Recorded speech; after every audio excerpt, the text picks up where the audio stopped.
it's a very important market for the U.S. and for the U.S. farmer. I expect that to continue.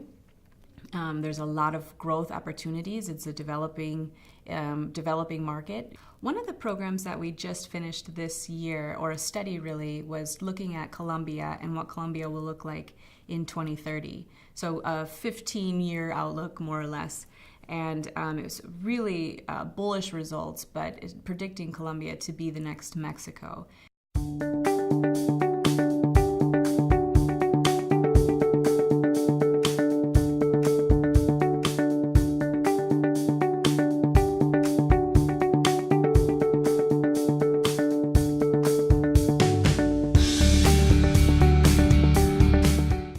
The Japanese livestock industry is, I would say, a really matured industry, using 15 million metric tons of corn, about 70–80% or even 90% of it is from the United States.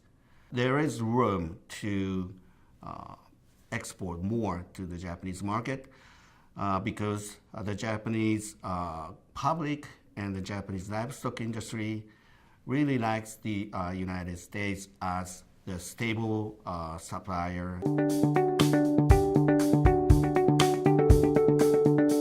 Mexico used to be one of the most closed societies in terms of grain imports, and now, after the signing of NAFTA, they're our largest customer in a number of the grains that we export.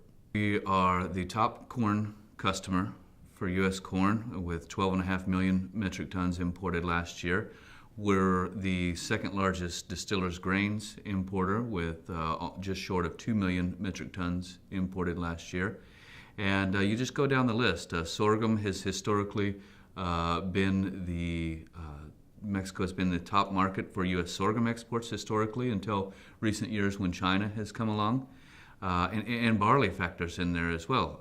Mexico is the U.S.'s largest market for barley exports. So if you look down the table of all the grains, it's just right there at the top, or very near the top, for all U.S. grains exports. I think we're going to see continued strong exports and growing exports of our grains and feedstuffs.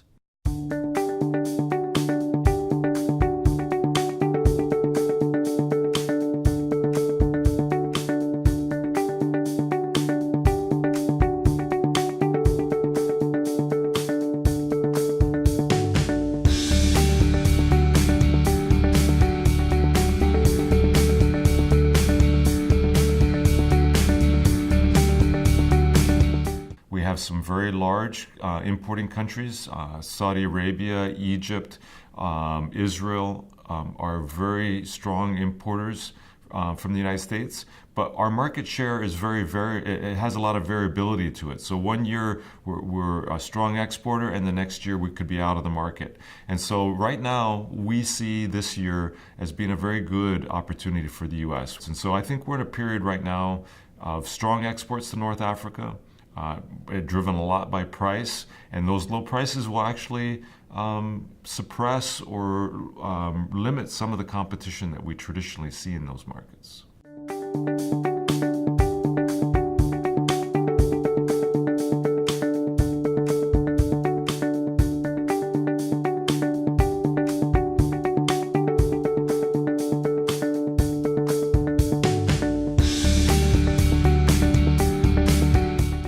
We work with the livestock industry to help them improve their operations. We work a lot with the feed industry to help them develop better relationships with suppliers, make better trading decisions.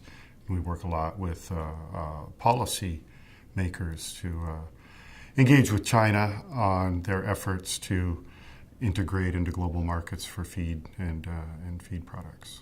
The thing with China right now is it has large corn stocks, and it's going through a transition where it's moving out of a price support policy into policies that allow markets to determine prices. Now that's not an easy thing to do, and I think it'll take a couple of years for that transition to take place.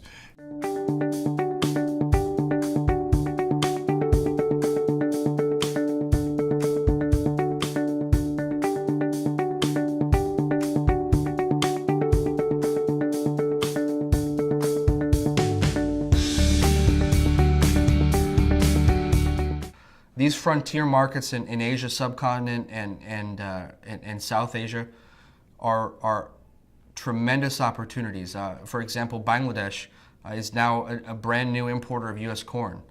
And that's all because of U.S. Grains Council programming, both in terms of trade and marketing, as well as nutrition, to show these guys the quality of U.S. corn versus, say, feed wheat or other competitors.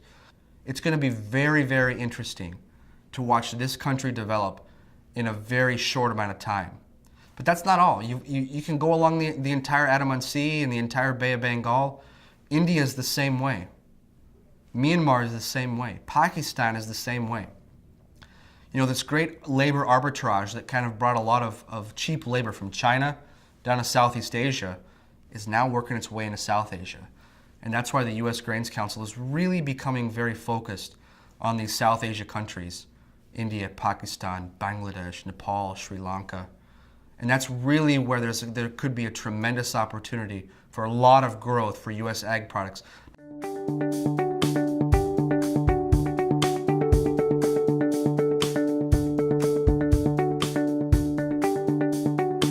U.S. Grains Council is giving the Japanese government latest information on the U.S. bioethanol industry's efforts to make the carbon dioxide greenhouse gas reduction as much as possible using the latest technologies, technological advancement. And now, actually, a certain percentage of the U.S. bioethanol meets the Japanese requirement. The U.S. Grains Council is giving that information to the Japanese government, and hopefully we will get the U.S. bioethanol imported into Japan.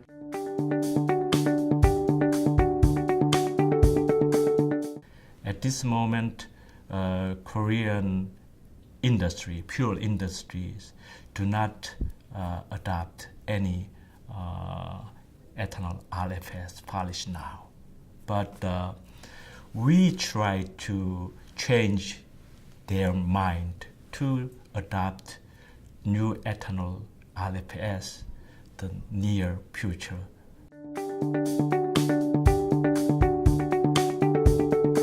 At the moment, we have a small amount of industrial ethanol going south of the border, but the Mexican government recently passed regulation where they'll allow 5.8% ethanol to be blended into gasoline in the entire country outside of our three major cities of Mexico City, Guadalajara, and Monterrey.